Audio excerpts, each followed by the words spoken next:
ሰላም ተመልካቾቻችን እንዴት ናችሁ? የቤተሰብ ፕሮግራማችን ተጀምሯል። ከቤታ ሾው በጄኤምኤም ቴሌቪዥን በየሳምንቱ ወደ እናንተ ይተላለፋል። ዩቲዩብ ቻናላችንም ወደ እናንተ ይደርሳል። እሱንም እንድታዩ እንድትመለከቱ ሰብስክራይብ እንድታደርጉ ጠቁማችኋለሁ። ዛሬ እንግዲህ ሳምንት ከፓስተር አሸብር ከተማ በካውንስሉ ቢሮ የዓለም አቀፍ ግንኙነት ዳይሬክተር ነው። ከሱ ጋር ቆይታ አድርገን ነበር። ዛሬም አላበቃም፣ ከሱ ጋር ቆይታ እናደርጋለን። አብራችሁ እንድትሆኑ በአክብሮት ጋበዝኩኝ።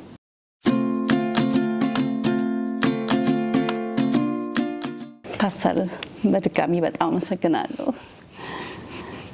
እንግዲህ ሳምንት ብዙ ርዕሰ ጉዳዮችን አንስተናል በቤተሰብ ጉዳይ ላይና የቤተሰብ ተግዳሮት ምንድነው፣ ማህበረሰቡ ላይ ቤተክርስቲያን ላይ እንደ ሀገር ደግሞ የሚፈጥረው ተጽዕኖ ምንድነው፣ ስለ ፍቺም አንስተን ነበር ስላለው ተግዳሮት። ከዚህ ጋር በተያያዘ ደግሞ ዛሬ ማነሳብ ስለ ሁለተኛ ጋብቻ ባለፈው ተነጋግረን ነውር የሆነ ነገር በፊት በጣም ያስፈራና አይሆንም ብለን የምናስበው አሁን ግን የተለመደ የሆነብን ነገር አለና ከዚህ ውስጥ ደግሞ ስለ ሁለተኛ ጋብቻ ነው። ጋብቻ ክቡር የሆነው በቃል ኪዳን የተገመደ በእግዚአብሔርና በሰዎች መካከል በሁለት ተጋቢዎች መካከል የሚፈጠር ነውና ያ ቃል ኪዳን ፈርሶ እንደገና ደግሞ ሌላ ቃል ኪዳን የሚመሰረትበት የሚገባበት በጣም በጣም የተለመደ በስቷል።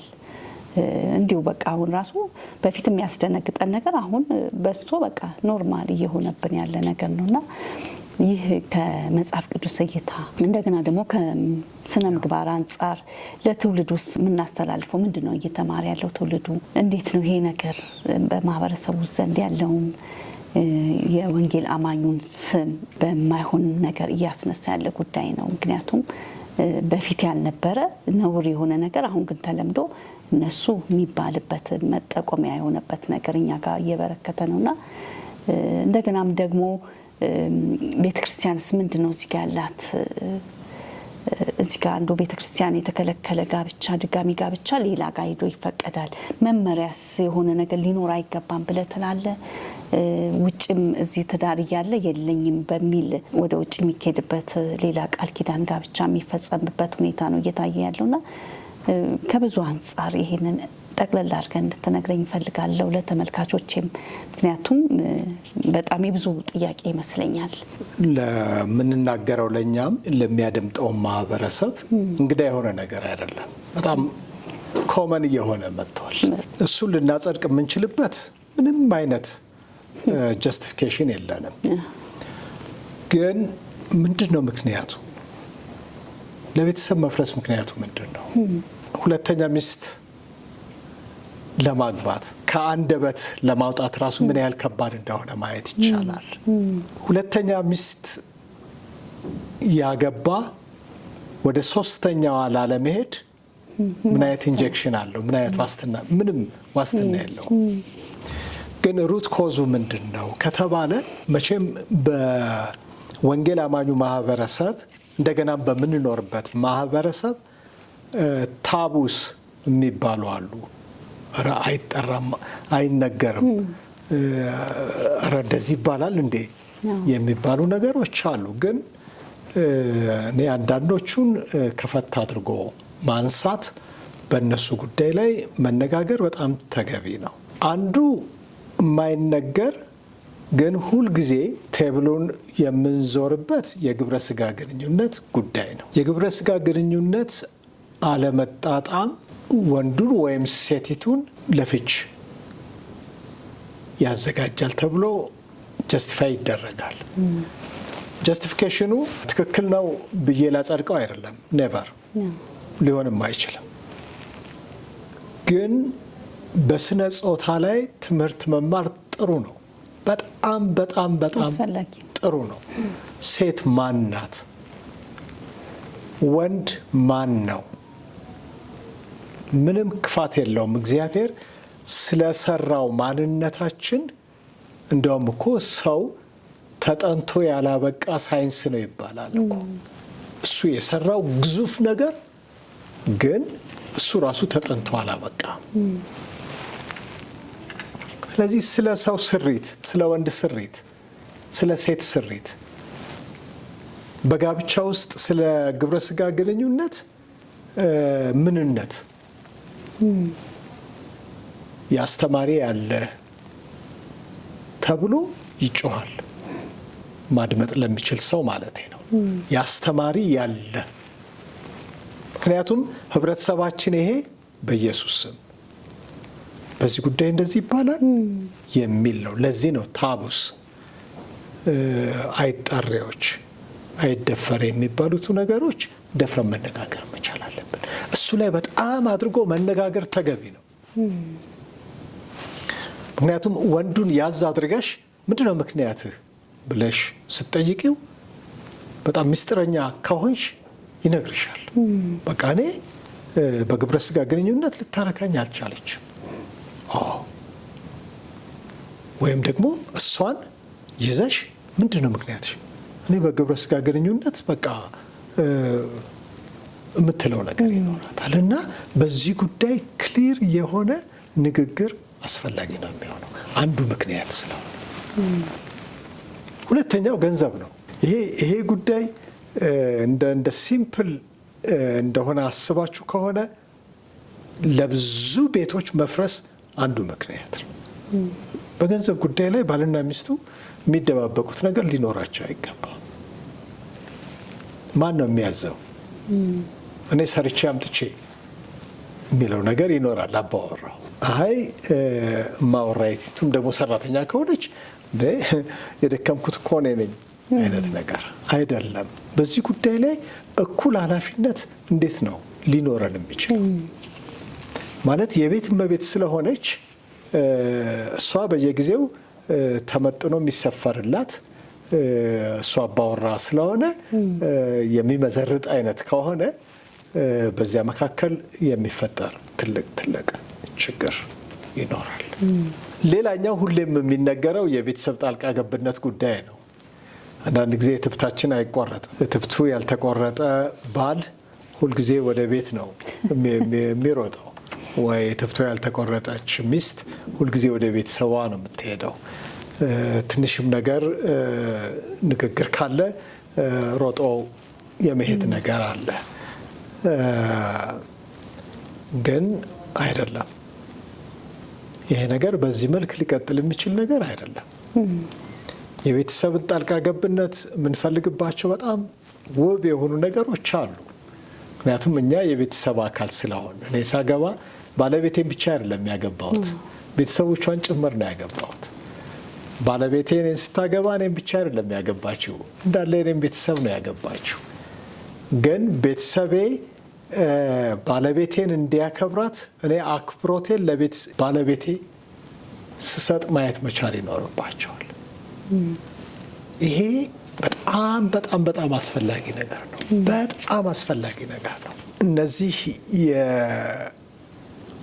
የቤተሰብን የሚንዱ ነገሮች ላይ ጥንቃቄ ማድረግ ካልተቻለ እና ቤተክርስቲያን በዚህ ጉዳይ ላይ ወይም ደግሞ በማማከር አገልግሎት ላይ የተሰየሙቱ በእነዚህ ጉዳዮች ላይ ክሊር የሆነ ትምህርት የማይሰጡ ከሆነ ይሄ ነገር እየጨመረ ነው የሚመጣው። ግሎባላይዜሽን ሌላኛው ፈተና ነው። ዌል ግሎባላይዜሽን ሙሉ በሙሉ ፈተና ነው አንልም። ኢትስ አን ኦፖርቹኒቲ፣ ትልቅ እድል ነው። አሁን ዓለምን በአንድ መንደር ውስጥ ቁጭ ብሎ ማየት ነው። ስለዚህ በዓለም ውስጥ የሚሰሩቱ ነገሮች በአንድም በሌላ መንገድ ወደኛ ይደርሳሉ። በተለይም ዘመናዊው ቤተሰብ ለዚህ ጉዳይ በደንብ ኤክስፖዝድ ነው። እንዳልኩሽ ለጠቀሜታው በአዎንታዊነት ለጉዳቱም በአሉታዊነት ማለቴ ነው። በአሁኑ ጊዜ በውጭው ዓለም የኮንትራት ጋብቻ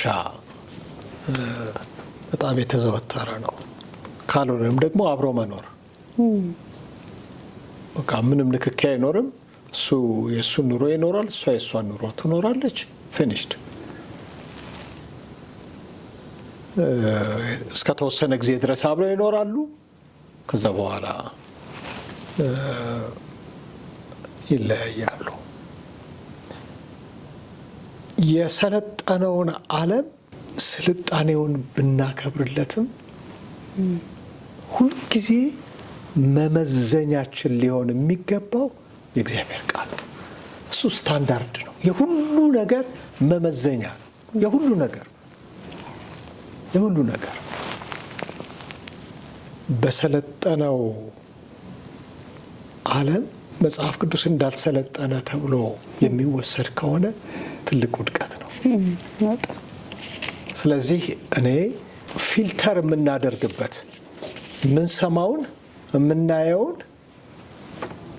የምንመዝንበት፣ የምናጠራበት አቅም ሊኖረን ይገባል። አለዚያ የሚመጣውን ሁሉ የምናግበሰብስ ከሆነ አንዱ የሚጎዳብን ቤተሰብ ነው የሚሆነው። ለዚህ ደግሞ መጽሐፍ ቅዱስ መመከቻዬ ነው ብለን የምንፎክርበት ሳይሆን መጽሐፍ ቅዱስን እናጥናው ነው፣ እንማረው ነው። ጥልቅ ነው መጽሐፉ፣ ጥልቅ ነው። የእድሜ ልክ ጥልቅ ነው። በጣም ጥልቅ ነው። መጽሐፍ ቅዱስ ጥልቅ ነው፣ ከምናገረው በላይ ጥልቅ ነው። ስለዚህ ከመጽሐፍ ቅዱሳችን ጋር ያለን ግንኙነት፣ ቤተ ክርስቲያንም ደግሞ ከመጽሐፍ ቅዱስ የምታስተምረውን ትምህርት ባለፈው ሳምንት እንደተናገርኩት በተለይም ከትምህርት ጋር የተገናኘ ነገር ካለን ካሪኩለሞቻችን ላይ በጣም በዚህ ጉዳይ ላይ መስራት መቻል ይኖርብናል። ይሄ የቤተሰብ ፈርሶ ሁለተኛ ቤተሰብን መመስረት ባለፈው ሳምንት አንድ ወረቀት ስቀድ አይተሻልና እንደዛ ነው የሚሆነው። መልሰን ልናጣብቀው ሞክር ይሆናል፣ ግን ወደ መጀመሪያው ሊመለስልን አይችልም። ነው በምንም መልኩ ፍቺን ኢንካሬጅ አናደርግም። መጽሐፍ ቅዱስ ትንሽ ምልክት የሚሰጠን ነገር አለ። አንደኛው ሞት ነው። እሱ ምንም ልንረዳው አንችልም። በሞት የተለየ ሰው በሕይወት ያለው ሰው ለማግባት ፈቃደኛ ከሆነ እንዲያገባ መጽሐፍ ቅዱስ ይፈቅድለታል። ሁለተኛው ስታመነዝር አገኘኋት ተብሎ ደግሞ የሚፈጠር ፍቺ አለ። ወይ ሲያመነዝር አገኘሁት፣ እንዲያው ሞኝነት ካልሆነ በስተቀር እንደ ወንጌል አማኝ እኛ እኮ በብዙ ምሕረት የተማርን ሰዎች ነን። በብዙ ይቅርታ ይቅር የተባልን ሰዎች ነን። እኔ ራሴን በዛ መልክ ነው የማየው። ሆኖም ከሆነ ማለቴ ነው። እሱን ጀስቲፋይ ማድረግ በጣም ከባድ ነው። የት ነው ያያት? ምናልባት ጎዳና ላይ እጅ ለእጅ ተያይዘው ሲሄዱ ስላየ ነው? ወይስ አንድ ሆቴል ላይ አብረው ምሳ ሲበሉ ስለታየ ነው? ወይስ ወደ አንድ መኝታ ክፍል ውስጥ ገብተው ስለታየ ነው? እንትኑ ሕጉ ቀጭን ነው። የኢትዮጵያ ሕግ ቀጭን ነው፣ በጣም ቀጭን ነው። ስለዚህ በቀላሉ ጀስቲፋይ አይደረግም ዝሙት። ከዛ ይልቅ ግን የእግዚአብሔርን ምሕረት፣ ከዛ ይልቅ ግን የእግዚአብሔርን ቸርነት፣ ከዛ ይልቅ ግን የእግዚአብሔርን በጎነት ማሰብ መቻል ትልቅ ነገር ነው። የመጀመሪያ ዲግሪዬን የሰራሁት መካነ ኢየሱስ ሰሚናሪ ነው እና ዶክተር ባኬ አንድ ቀን ለማስተማር ገባና ትምህርቱን ሳይጀምር አንተ ጴንጤ አንድ የመጣ መጋዚን አለ እሱን ላይብራሪ ሄደህ ልታይ ትችላለህ ብሎ ማስተማር ጀመረ እና ዶክተር ባኬ ምን እንዳስተማረ የዛን ዕለት አላስታውስም። ምክንያቱም ክፍል ውስጥ ያለሁት አንድ ጴንጤ እኔ ነኝ። ከ17 የመካነ ኢየሱስ ተማሪዎች መካከል አንድ ያለሁት እና አንዳንዴም እንነጋገራለን እና በረፍት ሰዓት ሄጄ ያየሁት መጋዚኑን በትልቁ የጂሚ ስዋገርትን ፒክቸር የያዘ ነው። ገለጥ ሳደርግ በዝሙት የወደቀበትን የእግዚአብሔር ሕዝብ ደግሞ እግዚአብሔር ይቅር ያለውን አገልጋያችንን እኛም ይቅር ብለነዋል ብለው መቀበላቸውን እኔ ለራሴ የነገርኩት አይደለም። በዝሙት ወድቀህ በዛ መንገድ ላይ ስትሄድ ቢያይህ ምዕመኑ በድንጋይ ይወግርሃል፣ ቴክ ኬር ነው ያልኩት። እና ግን መሳት ይኖራል፣ መድከም ይኖራል። ያንን እንዴት ነው አቅንተን ሰው ልናደርግ የምንችለው የሚለው ነገር እሱ የሚበልጥ ይመስለኛል። እና ሁልጊዜ የፍቺዋን ጽሕፈት ስጣት ስለ ልባችሁ ጥንካሬ ነው እኮ ያለው፣ ስለ ልባችሁ ጥንካሬ። ስለዚህ እንደኔ መጽሐፍ ቅዱስ ከዛ ይልቅ አብሮነትን በጣም አድርጎ ያጠነክራል፣ በጣም አድርጎ ያጠነክራል። ባለፈው ሳምንት ትንሽ ነገር ብያለሁ። የራስን አጥር መዝለል የጀመረ ሰው ማቆሚያ አታበጅለትም። ስለዚህ የመፍታት ነገሩ የሚቀጥለውም ላይ አያበቃም፣ ይቀጥላል። እስከሄድ ድረስ በዚህ መልክ መሄድ ይቻላል የሚለው ነገር እሱ በጣም ያሳስበኛል። እና የፍቺ አንድን የቤተሰብ ተቋምን ብቻ ሳይሆን ማህበረሰብንም ጭምር የሚያናጋ ሀገርንም ጭምር የሚያናጋ ብርቱ ክስተት ነው። ስለዚህ በምንም መልኩ ኢንካሬጅ ሊደረግ አይችልም። እንዲሁ አልፎ አልፎ የምናያቸው ነገሮች አሉ። ምን ተፈልጎ ነው ይባላል። ቤት ያለችው ሚስቱ ምናልባት ከመውለድ የተነሳ የልጅነት ለዛዋን አልጠበቀችውም ይሆናል። ወይም ደግሞ ከኑሮው ድቀት፣ ዝቅተኝነት የተነሳ ያ የወጣትነት ደም ግባቷ ጥላው ሊሆን ይችል ይሆናል፣ ጠፍቶ ሊሆን ይችል ይሆናል። ስለዚህ አባወራው ዓይኑን ወደ ውጭ ማንሳት ከጀመረ የመጀመሪያው ግጭት የሚፈጥረው ከእግዚአብሔር ጋር ነው። ምክንያቱም የልጅነት ሚስቱን አክብሮ መያዝ መቻል አለበት። የጋብቻ አስተማሪዎቻችን በቤተሰብ ዙሪያ ላይ ወንድ ዓይኑን ከቤተሰብ የሚያነሳበትን ሌላም ምክንያት ያስቀምጣሉ። ሚስት ልጆቿን አስተባብራ ባሏን አታክ ወደ ማድረግ ደረጃ የምትመጣ ከሆነ ያንን ቶለሬት የሚያደርግበት አቅም የለውም ይባላል። ባል ከገጠሙኝ አንዳንድ ነገሮች ልንገርሽ። ምንድን ነው ችግሩ? ምን ሆናችኋል?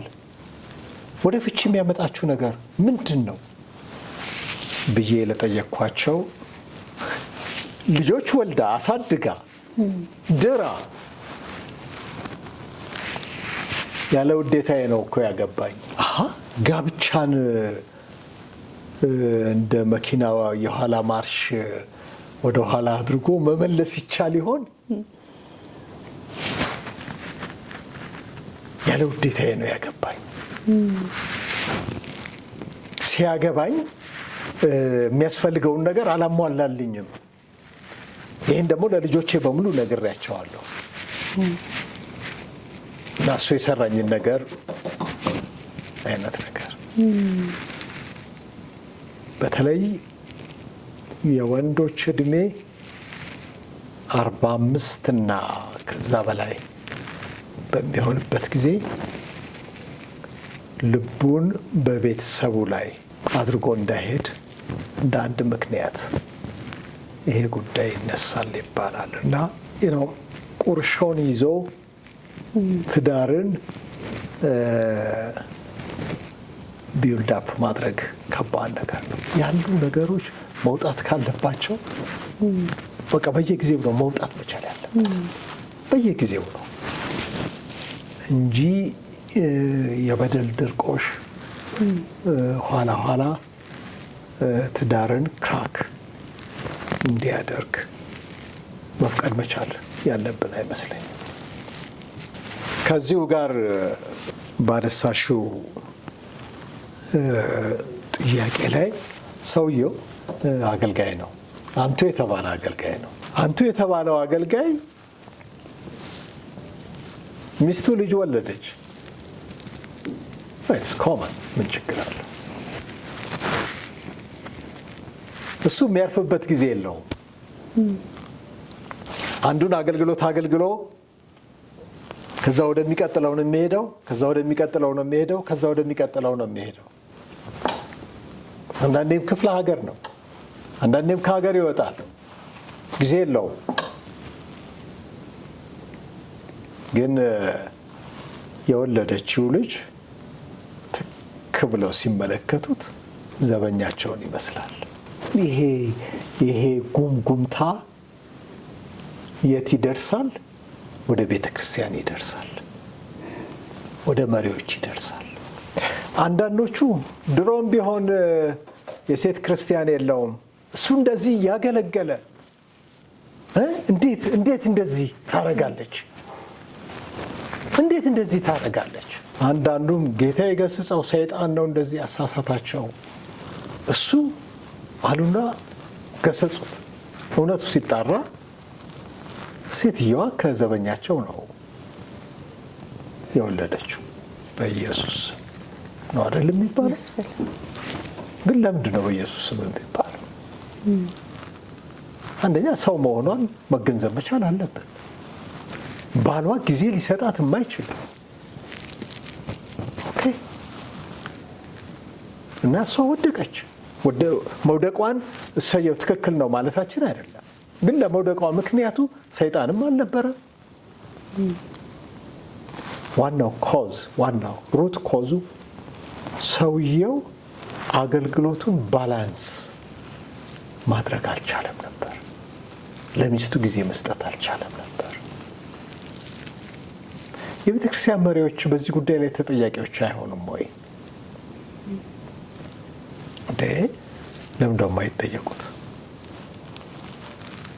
አይጠየቁት? ለመሆኑ ከቤተሰብ ጋር ጊዜ አለ ሆይ ብለው ከቤተሰቡ ጋር የሚያርፍበት፣ ከቤተሰቡ ጋር የሚጫወትበት፣ የሚስቅበት፣ የሚበላበት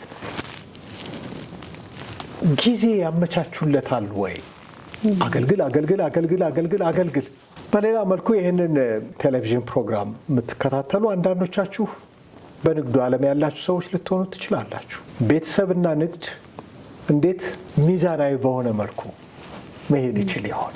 ንግዱ ገንዘብ፣ ግን ቤተሰብ እየፈረሰ እና የስንት ቤተሰብነት ፈርሷል መሰለሽ። ኢቨን የመንግስት ሰራተኛም ልትሆኑ ትችላላችሁ። በዚህ ጊዜ መቼም በአንድ ደሞዝ መኖር ከባድ ነው። አይ ነው። ግን ከስራ ወደ ስራ ሄደን ቤተሰባችንን ሉዝ የምናደርግ ጥቂቶች አይደለንም። ስለዚህ ሁልጊዜ ኑሮ ከቤተሰብ ጋር ሚዛናዊነትን በመቻል ይኖርበታል የሚል ነገር እንዲሁ ስለ ባላንስ ልናገር ብዬ ነው። አመሰግናለሁ ፓስተር።